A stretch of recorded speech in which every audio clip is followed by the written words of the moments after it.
오늘 본문의 주인공은 악한 하만입니다. 그는 아첨과 뇌물로 왕의 마음을 사서 페르시아 제국의 총리가 되었습니다.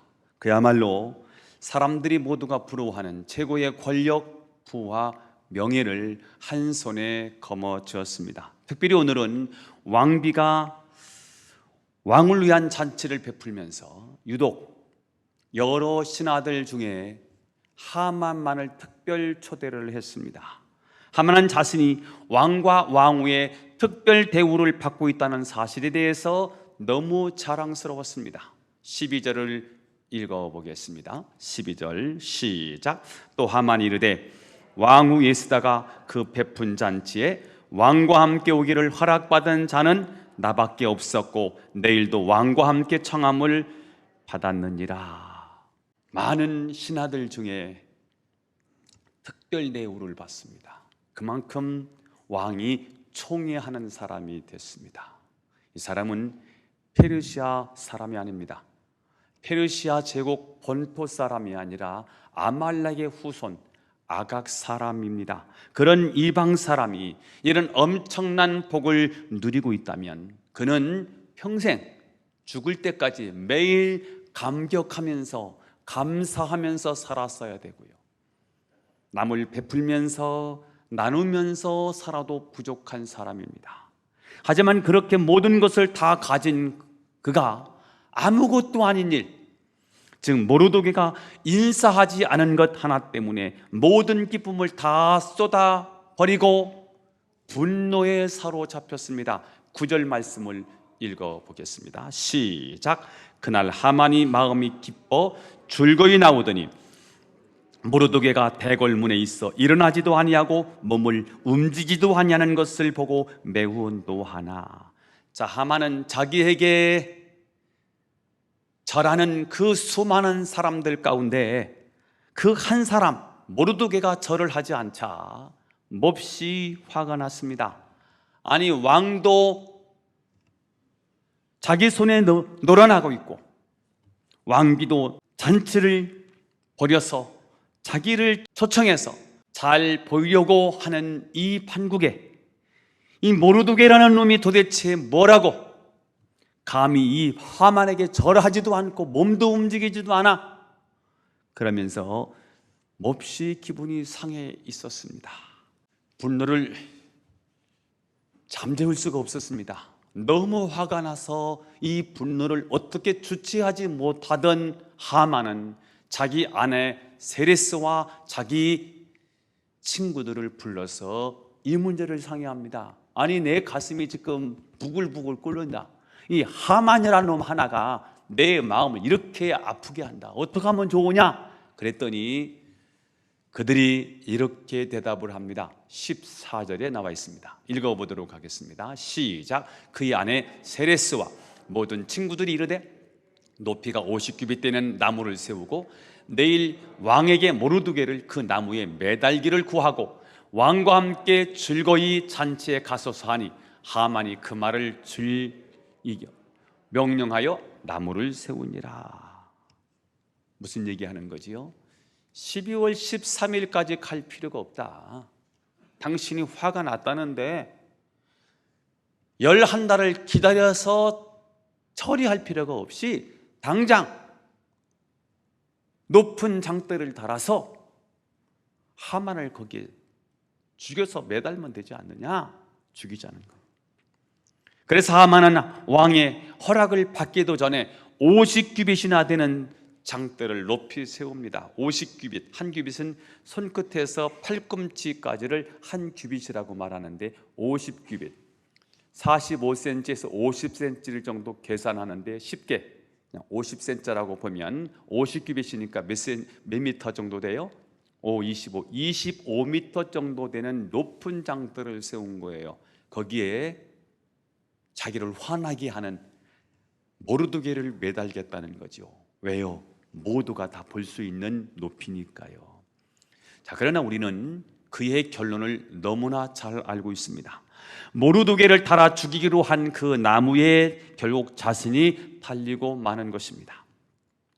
사실 하만은 감사할 조건이 얼마나 많이 있었습니까? 이방인입니다. 그냥 떠돌이입니다. 누구도 인정하지 않는 그런 이방인에 지나지 않은 사람입니다. 그런데 어떻게 돈을 많이 벌었어요? 그리고 이것을 왕에게 갖다 바치면서 자기 지위가 높아진 사람입니다. 이방인인데 가진 게 많아요. 지위가 높아졌어요. 사람들이 우러러보고 사람들이 박수를 쳐주고 있습니다. 감사할 내용 얼마나 많습니까? 그러나 그걸 감사로 여기지 아니하고 모르드게 한 사람이 절하지 않는다고 해서 화가 나서 분풀이를 하려고 했다가 결국은 패가 망신당하고 말았습니다. 여러분, 혹시 이것이 이야기가 우리들의 모습이 아닐지를 한번 생각해 볼 필요가 있습니다. 우리는 수많은 사람과의 관계를 맺고 살아갑니다. 그들을 통해서 얻은 기쁨이 있고 감격이 있습니다. 그들 때문에 내가 이 자리에 서게 됐습니다. 감사한 일입니다. 자, 그런데 그 기쁨을 제쳐둔 채 내 마음을 상하게 하는 한 사람 때문에 분노하는 하만의 위험성이 내 안에 존재할 수 있다는 사실을 여러분 아십니까? 그러면 이렇게 분노만 쌓여가는 하만의 길을 가지 아니하고 분노가 쌓이고 쌓이다 보면 나도 하만처럼 패가 망신하고 마는 것인데 하만의 길로 가지 아니하고 축복에 가는 길이 무엇이 있을까? 오늘 우리는 하만의 전철을 밟지 않기 위하여, 하만의 반면교사가 되기 위하여 어떻게 해야 할까? 두 가지 훈련이 필요합니다. 첫째입니다. 무슨 훈련하고 자족 이렇게 말했으면 좋겠는데, 자족 무슨 훈련? 자족 훈련 한번 해보겠습니다. 무슨 훈련이요?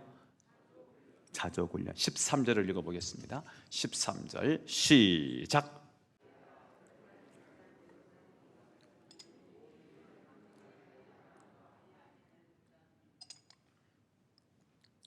하만은 모든 것을 갖고도 자기에게 인사하지 않는 모르드게 한 사람 때문에 만족이 안 된다는 거예요.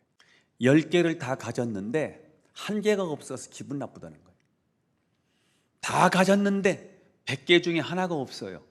그거 하나 때문에 미치고 죽을 지경이 되었다는 거예요. 다 가졌거든요. 하나가 없는 거예요.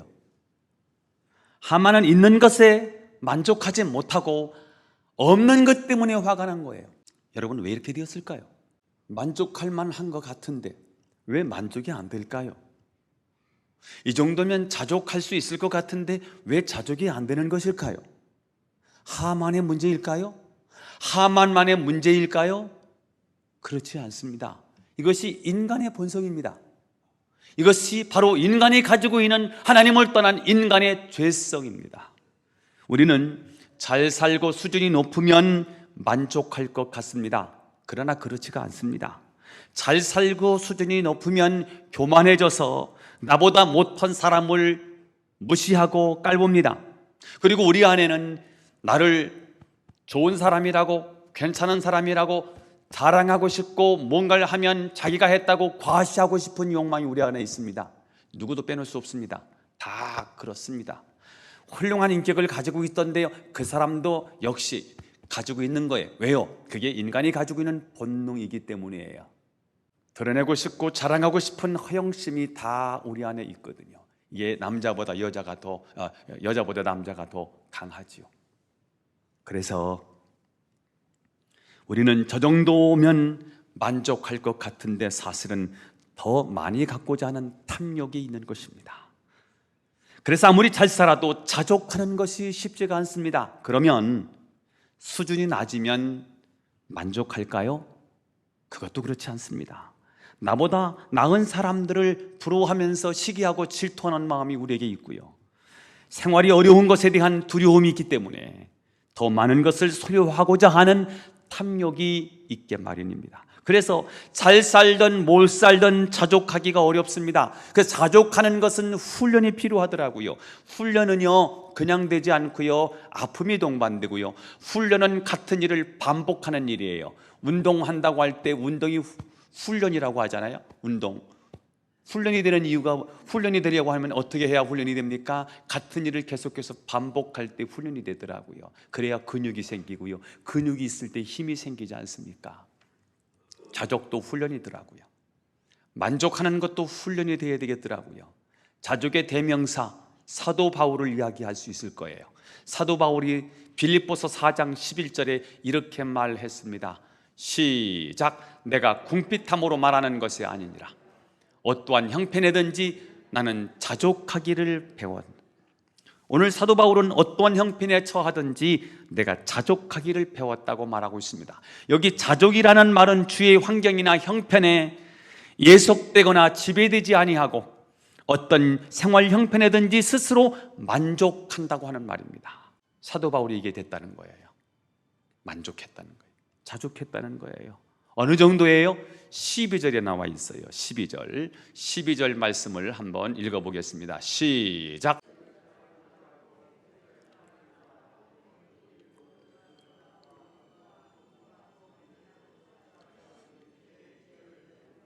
자, 모든 일이에요. 모든 일.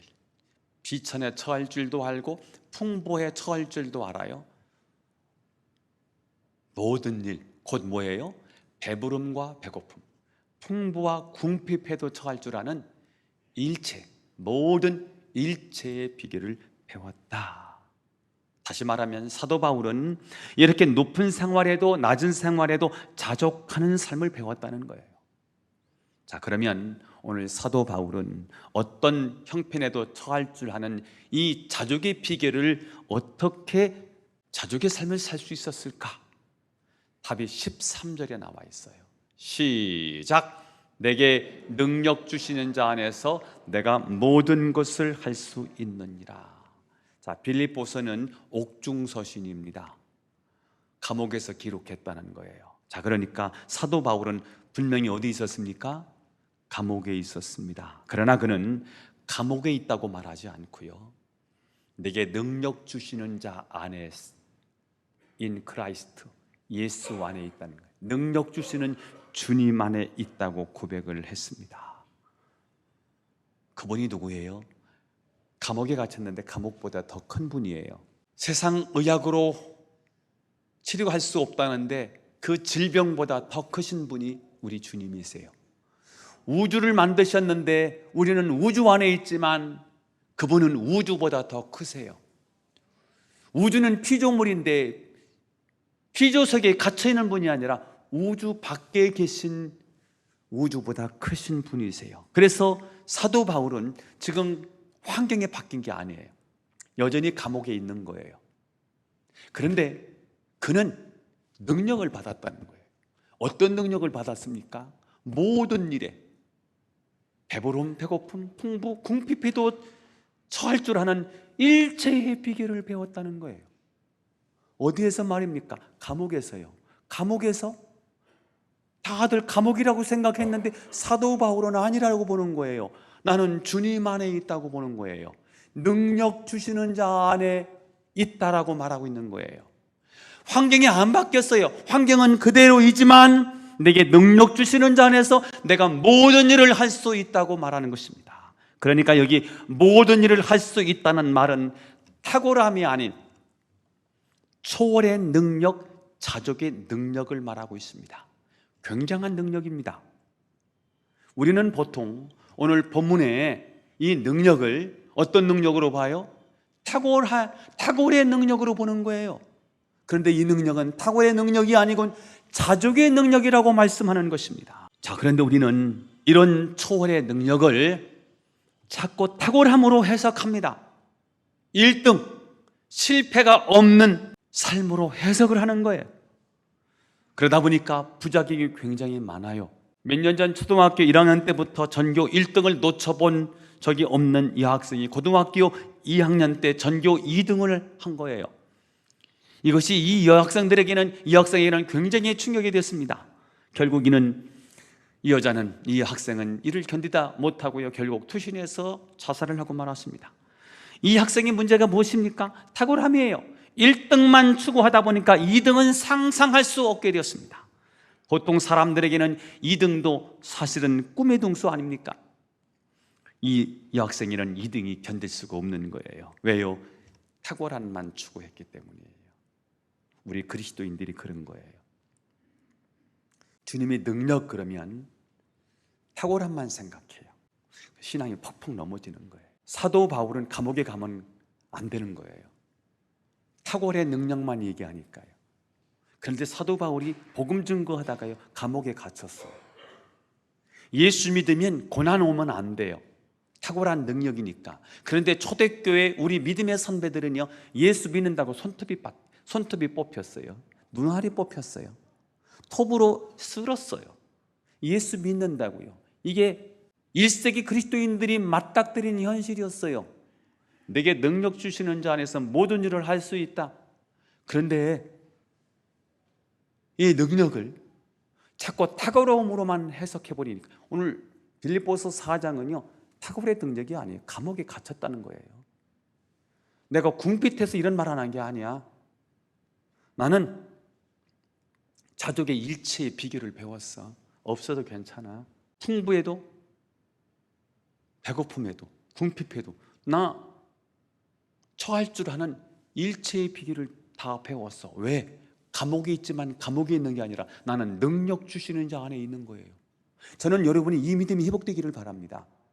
우리는 병 안 걸리게 해주십시오. 이게 하나님의 능력이라고 생각해요. 병 걸렸을 때 병 걸렸음에서도 승리할 수 있는 비결, 이게 자족의 능력입니다. 하나님 우리에게 요구하시는 능력은 바로 다 이런 능력입니다. 환경을 바꿔주세요가 아니라 그 환경 속에서 승리할 수 있는 능력을 하나님 우리에게 주시는 거예요. 1세기 그리스도인들을 보면서요 깜짝깜짝 놀랍니다. 우리의 신앙의 선배들은요 매 끼니를 걱정하면서 살았습니다. 보릿고개예요.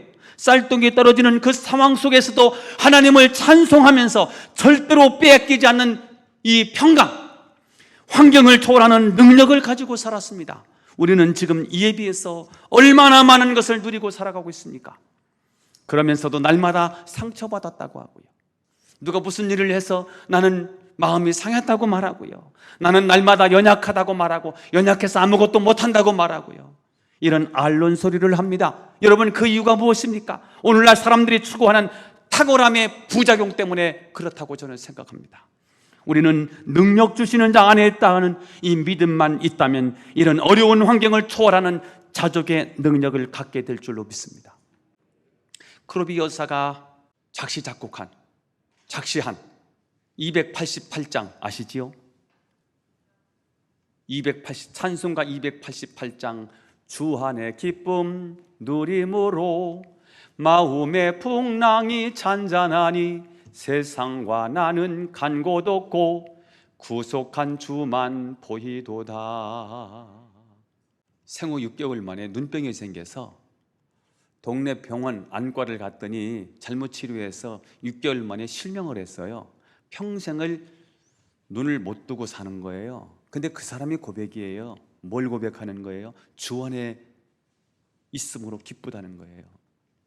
주 안의 기쁨 누림으로 마음의 풍랑이 요동쳐요. 근데 이 풍랑을 내가 주님 안에 있다는 믿음이 있으니까 풍랑이 잔잔케 되네요. 분노가요 잠재워지네요.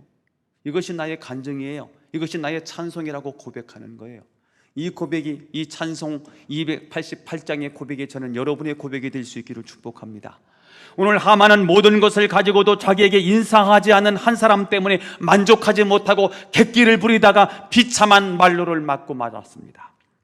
여러분, 우리는 어떻게 하만의 전철을 밟지 않고 복된 삶을 살 수 있을까요? 그것은 어떤 환경, 어떤 상황에도 자족할 수 있는 비결을 배우는 것입니다. 오늘 사도 바울은 비록 감옥에 있었지만 내게 능력 주시는 자 안에 있다는 사실을 깨달았을 때 모든 환경을 이길 수 있는 능력이 그에게 있었습니다. 저는 여러분이 이런 초월의 능력을 갖게 되기를 축복합니다. 누군가가 여러분을 비난하거나 말도 안 되는 악성 누모로 중상모략을 할지라도 그냥 허허 넘길 수 있는 초월의 능력, 자족의 능력이 저는 여러분에게 있기를 축원합니다. 하만의 길로 가면 다 죽습니다. 하만의 길로 가면 우리는 하말처럼 멸망하고 맙니다. 하만의 전철을 밟지 않기 위해서 우리는 무슨 훈련이 필요할까요? 첫 번째 무슨 훈련이라고요? 자족하는 훈련입니다. 이 자족의 훈련은 초월의 능력인 것입니다. 예수님 안에 거하신다는 믿음을 가지고 초월의 능력을 가지고 어떤 어려움과 환경을 능히 이기시고 승리하는 여러분이 되시기를 축복합니다. 두 번째, 하만의 전철을 밟지 않기 위한 두 번째 훈련, 무슨 훈련일까요? 감사 훈련입니다. 무슨 훈련? 큰 소리로 무슨 훈련?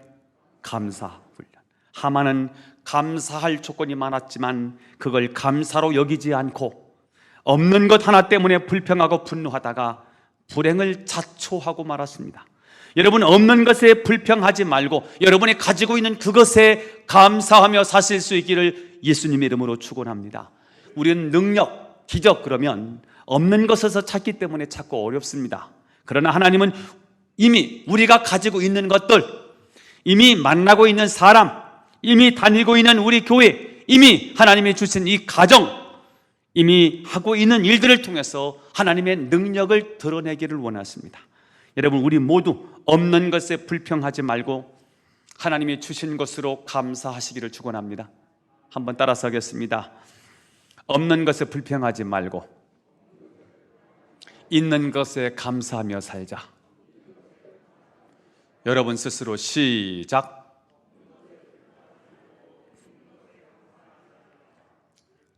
마가복음 14장에 오병이어 기적 이야기가 나와요.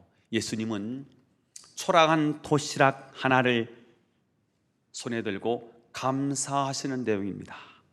지금 필요한 것은 5,000명이 먹어야 할 양식이었습니다. 그러나 주님은 아주 초라한 도시락 하나를 가지고 두 손을 높이 들고 하늘을 우러러 큰 감사를 드렸습니다. 그랬더니 장정만 5,000명이 먹고도 남는 기적이 일어났습니다. 우리는 어떻게 감사를 하고 있습니까? 5,000명을 먹일 음식이 다 준비된 다음에 감사 기도를 하고 있습니다. 감사를 심지 못하고 있는 거지요. 뒷북치고 있는 거지요. 내가 1,000만 원이 필요한데 내게 주어진 돈은 10,000원밖에 없어요. 모자라는 돈이 얼마예요? 999만 원이에요. 걱정의 태산입니다. 1,000만 원이 필요한데 10,000원밖에 없어요. 여러분 어떻게 하시겠습니까? 그런데 우리 주님은 어떻게 했다는 것입니까? 1,000만 원이 필요한데 1만 원을 주셨음을 감사했더니 그 모자라는 999만 원을 하나님이 채워주시더라는 거예요. 이 이야기가 누가복음에 또 마태복음에 마가복음에 공이 나오면서 요한복음에도 나오면서 우리에게 주는 교훈의 핵심이 무엇일까요? 바로 이거예요. 감사예요. 그렇습니다. 불평하는 자에게는 항상 모자릅니다. 늘 부족합니다. 그러나 감사하는 자에게는 풍성합니다. 넘칩니다. 부족하지 않습니다. 남습니다. 오늘 여러분은 여러분의 마음이 무엇으로 가득 차 있는지를 한번 살펴보시기 바랍니다. 불평, 짜증, 불만, 원망, 서운함, 섭섭함, 이런 마음이 여러분을 가득 채우고 있습니까? 아니면 벅찬 감격, 감사, 고마움, 흐뭇함, 감사로 가득 차 있습니까? 감사는 축복의 종자입니다. 감사는 축복의 씨앗입니다. 큰 기적은 그냥 일어나지 않습니다. 감사할 때 하나님이 기적을 베풀어 주십니다. 저는 여러분이 감사를 실천하는 참된 그리스도인이 되기를 축원합니다. 독일의 유명한 음악가인 요한 제바스티안 바흐라는 분이 계신데 이분이 작곡한 곡이 저희 찬송가에 2곡이나 실려 있습니다. 1729년 이분이 노년이 되어서 시력에 문제가 생겨서 유명한 안과 의사를 찾아갔습니다. 의사 선생님이 이렇게 말했습니다. 수술을 해야 합니다. 수술을 해도 시력이 회복될지는 모르겠지만 이 방법밖에 없습니다. 그래서 수술을 했습니다. 수술을 하고 회복을 위한 오랜 시간이 흘러서 의사가 바흐의 눈에서 붕대를 풀었을 때 침대에 둘러선 가족들이 자녀들이 아버지에게 물었습니다. 아버지, 뭔가 보이세요? 뭔가 보이세요? 이렇게 물었습니다. 눈을 뜨고 계속 주변을 두리번 하던 아버지가 이렇게 말했습니다. 아무것도 보이지 않아. 하나님의 계획이 있을 거야. 그때 모든 식구들은 이제 우리 아버지는 앞을 볼 수 없다는 이 사실에 슬픔에 잠겼습니다. 그때 바흐는 도리어 하나님께 감사의 찬송을 불렀습니다. 그 찬송이 잘 부르지 않았던 오늘 찬송 145장이었어요. 그래서 오늘 어렵게, 저도 잘 모르겠어서 몇 번 부르다가 왔는데 곡이 쉽지가 않네요. 일단은 제가 음치기 때문에 어려웠고요. 여러분들이 좀 몇 분들이 같이 따라서 했으면 저도 잘 부를 수 있었을 텐데 잘 못 불렀지만 가사 3절이 중요한데 왜 3절이 중요하냐면 이 바흐가 편곡을 한 곡입니다. 그 중에 3절을 바흐가 첨가를 합니다. 그 내용입니다. 언제요? 그 사건이 있고 나서 바흐의 고백이에요. 나 무슨 말로 주께 다 감사드리랴. 노년입니다. 앞을 볼 수 없습니다. 근데 감사하네요. 끝없는 주의 사랑 한없이 고마워. 보잘것없는 나를 주의 것 삼으사 주님만 사랑하며 나 살게 하소서. 시리에 빠진 자녀들에게 이제는 주님만 바라보게 되어서 감사하다. 두 눈을 떴을 때는 이것저것 다 보게 되었는데 이제 눈이 감기고 나니까 오직 하나님만 바라볼 수 있어서 감사하다라고 하면서 가족들을 위로해 주었습니다. 이처럼 시력을 잃어버린 상황에서도 감사할 수 있었던 바흐처럼 우리도 어떤 상황에서도 감사할 수 있다면 그 사람은 성공자입니다. 그 사람은 행복자입니다. 그 사람은 아름다운 인생을 사는 사람입니다. 하지만 여러분, 이 감사가 쉬워요, 어려워요? 쉬워요, 어려워요? 어려워요. 어려워요. 그러나 감사는 축복이기 때문에, 감사는 축복의 씨앗이기 때문에, 감사는 축복의 원동력이기 때문에 감사를 심으라는 거예요. 그래서 감사 대용은 항상 명령형으로 되어 있습니다. 왜냐하면 늘 감사가 쉽지 않기 때문입니다. 가끔 감사는 할 수 있겠어요. 매일 감사가 어려워요. 어떤 환경에도 감사가 쉽지가 않아요. 그래서 하나님이 이 사실을 아시고 감사를 말씀하실 때는 항상 명령하세요. 다시 말하면 감사는 훈련되어져야 되는 거라는 거지요. 어떻게 하면 감사가 훈련될 수 있을까요? 일단 감사거리를 찾아보는 거예요.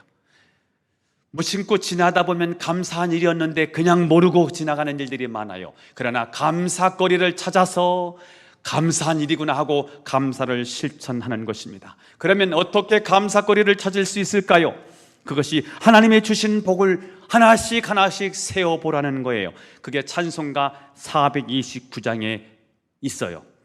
받은 복을 세어보아라. 받은 복을 하나씩 세어보라 이거예요. 크신 복을 내가 알리라. 크신 복을 그러면 알게 된다고 말씀하시는 거예요.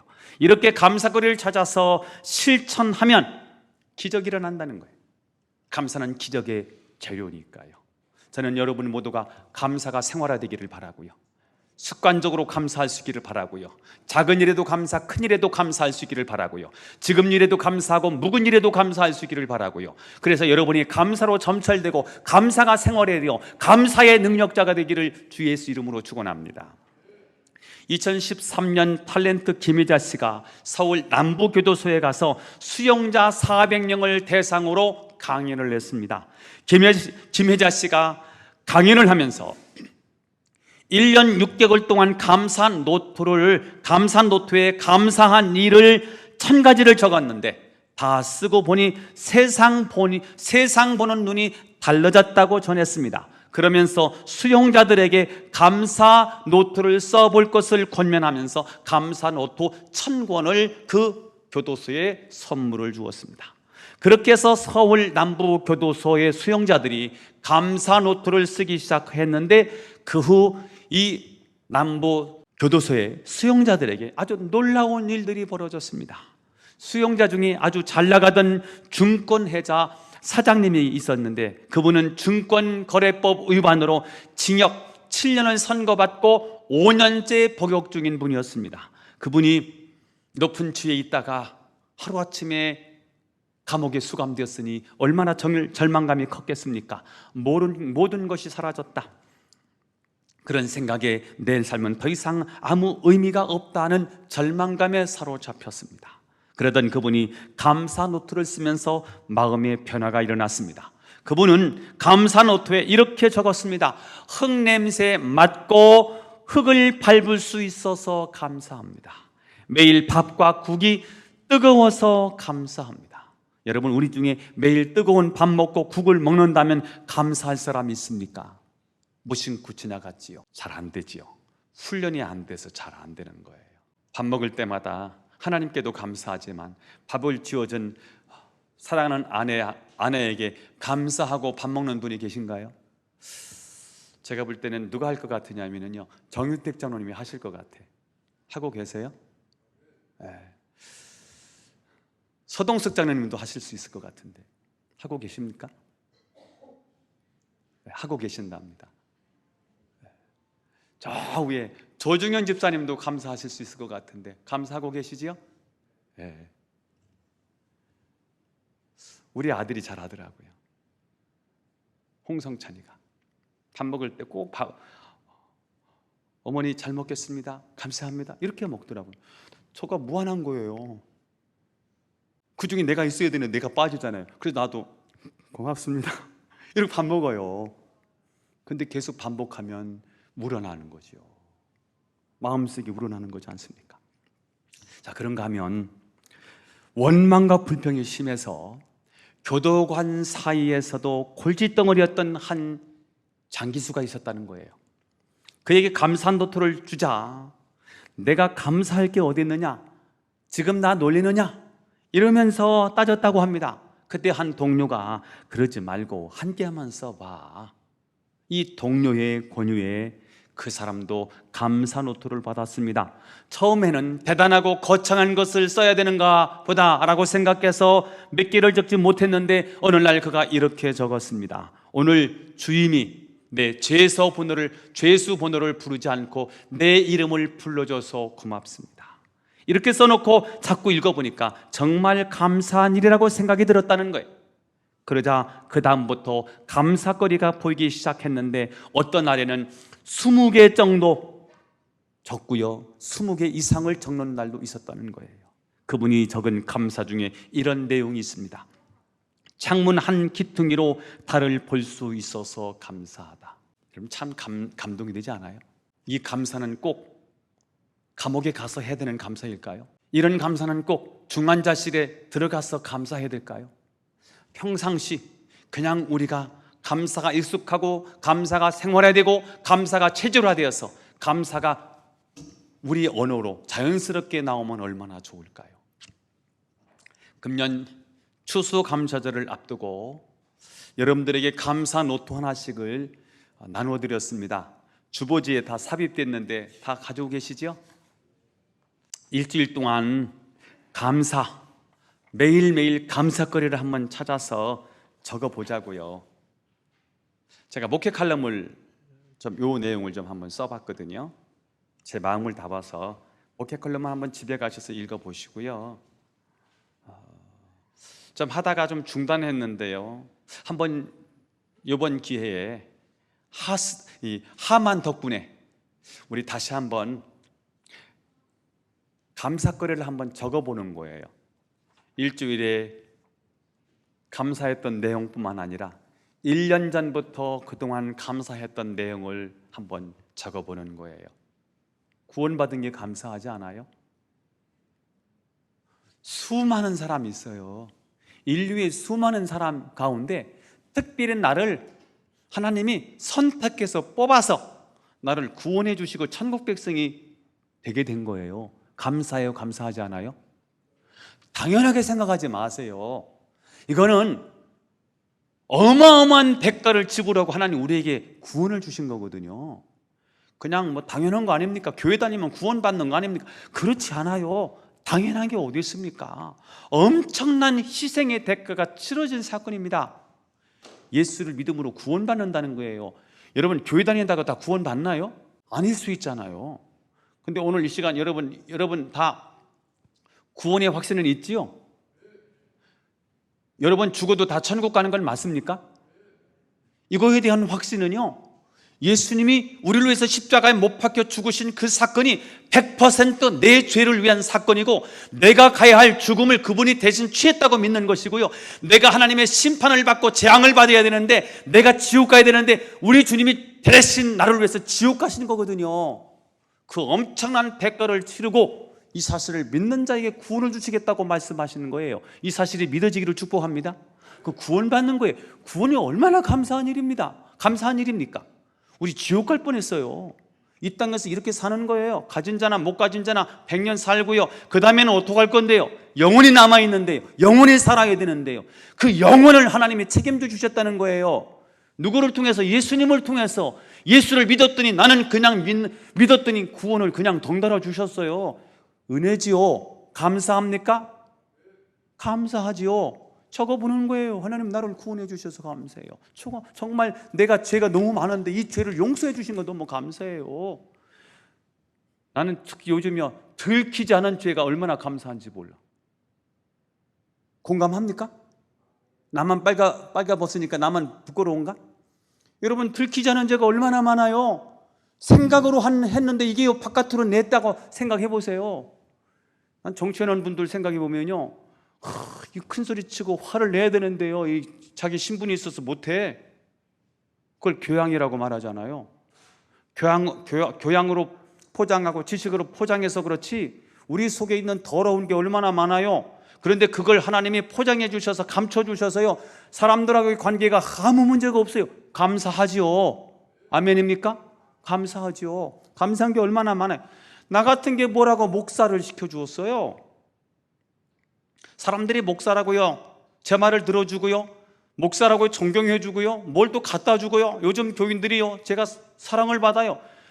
내가 뭐라고요? 근데 하나님이 목사로 저를 높여주신 거예요. 너무 감사한 거예요. 좋은 가정 주셔서 감사하고요, 좋은 교회 만나서 이 좋은 교인들과 함께 신앙생활하고 목회할 수 있어서 너무 감사하고요, 저는 아무리 봐도 우리 교회 장로님이 너무 훌륭하신데 이 장로님들하고 목회할 수 있어서 정말 너무 감사해요.